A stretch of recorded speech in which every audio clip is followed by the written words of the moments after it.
यहाँ वहाँ जहाँ तहाँ मत पूछो कहाँ कहाँ है संतोषी माँ, अपनी संतोषी माँ, अपनी संतोषी माँ। जय माता दी। आज आप सभी संतोषी माता की कथा का रसपान करेंगे, तो प्रेम से बोलिए संतोषी माता की जय। एक गांव में एक बुढ़िया रहती थी। उसके 7 बेटे थे। 6 बेटे कमाने वाले थे और एक बेटा निकम्मा था। बुढ़िया माँ 6 पुत्रों का झूठा 7वें पुत्र को देती थी। 7वां पुत्र एक दिन अपनी पत्नी से बोला, देखो मेरी माता मुझ पर कितना प्रेम करती है। वह बोली, क्यों नहीं, सबका झूठा बचा हुआ तुमको खिलाती हैं। वह बोला, जब तक मैं आंखों से नहीं देखूंगा तब तक मैं नहीं मान सकता। पत्नी ने हंसकर कहा, देख लोगे तब तो मानोगे। कुछ दिन के बाद एक बड़ा त्योहार आया। घर में 7 प्रकार के भोजन और चूरमा के लड्डू बनाए गए। वह पत्नी के बात को जांचने के लिए सिर दर्द का बहाना कर पतला कपड़ा सिर पर ओढ़कर रसोई में जाकर सो गया और कपड़े में से सब कुछ देखता रहा। 6 भाई भोजन करने आए। उसने देखा माँ ने उनके लिए सुंदर सुंदर आसन बिछाए, 7 प्रकार की रसोई परोसी और आग्रह करके उनको भोजन कराती रही। वह देखता रहा। 6 भाई भोजन कर उठ गए। तब माँ ने उसकी थालियों में से लड्डुओं के टुकड़ों को उठाया और एक लड्डू बनाया। जूठन साफ करके माँ ने उसे पुकारा, उठ बेटा उठ, तेरे भाइयों ने भोजन कर लिया है, तू भी उठकर भोजन कर ले। उसने कहा, माँ मुझे भोजन नहीं करना, मैं परदेश जा रहा हूँ। माता ने कहा, कल जाना हो तो आज चला जा।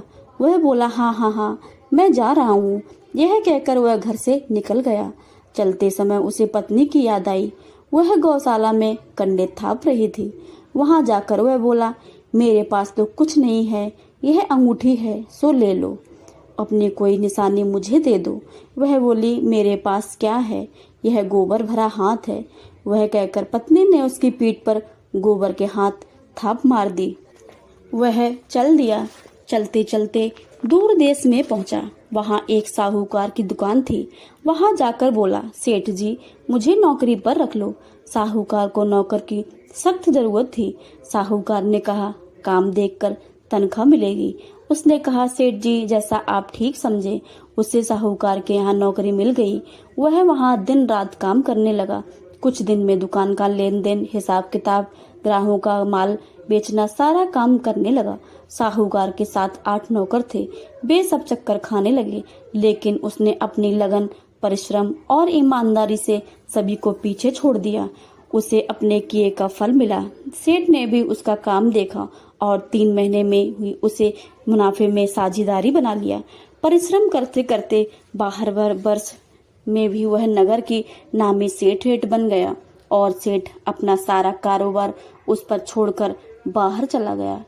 इधर इसकी पत्नी पर क्या बीत रही वह सुनो। सास ससुर उसे दुख देने लगे।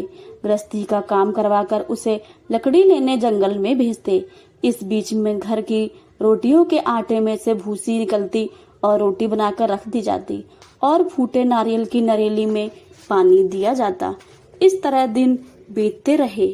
एक दिन जब वह जंगल में लकड़ी लेने जा रही थी, तब उसे रास्ते में बहुत सी स्त्रियां संतोषी माता का व्रत करते दिखाई दी। यह वहां खड़ी होकर पूछने लगी, बहनों यह तुम किस देवता की व्रत कर रही हो और इसके करने से क्या फल मिलता है? इस व्रत के करने की क्या विधि है? यदि तुम अपने इस व्रत का विधान मुझे समझाओगी, कहोगी तो मैं तुम्हारा बड़ा एहसान मानूंगी। उनमें से एक स्त्री बोली, सुनो, यह संतोषी माता का व्रत है। इसके करने से निर्धनता, दरिद्रता का नाश होता है और लक्ष्मी जी आती हैं। मन की चिंताएं दूर हो जाती हैं। मन को प्रसन्नता और शांति मिलती है। निपुति को पुत्र मिलता है। प्रीतम बाहर गया हो तो है शीघ्र लौट आता है। कुंवारी कन्या को मन पसंद वर मिलता है। चलता मुकदमा खत्म हो जाता है। ग्रह क्लेश की निवृत्ति होती है। घर में धन दान जमा हो जाता है। धन जायदाद का लाभ होता है तथा और भी मन से जो कुछ कामना हो वह संतोषी माता की कृपा से पूरी हो जाती है। वह पूछने लगी, यह व्रत कैसे किया जाता है, यह भी बताओ तो बड़ी कृपा होगी। वह स्त्री कहने लगी, बिना परेशानी, श्रद्धा और प्रेम से जितना भी बन सके प्रसाद लेना। 5.25 पैसे, 5.25 आने तथा इससे ज्यादा शक्ति हो और भक्ति के अनुसार गुड़ और चना लें। हर शुक्रवार को निराहार रखकर कथा सुनना अथवा कहना। लगातार नियम का पालन करें। सुनने वाला कोई ना मिले तो घी का दीपक जलाकर उसके आगे जल के पात्र को रखकर कथा कहना, परंतु नियम ना टूटे। जब तक कार्य सिद्धि ना हो नियम का पालन करना और कार्य सिद्धि हो जाने पर व्रत का उद्यापन करना। 3 मास में माता पूरा फल प्रदान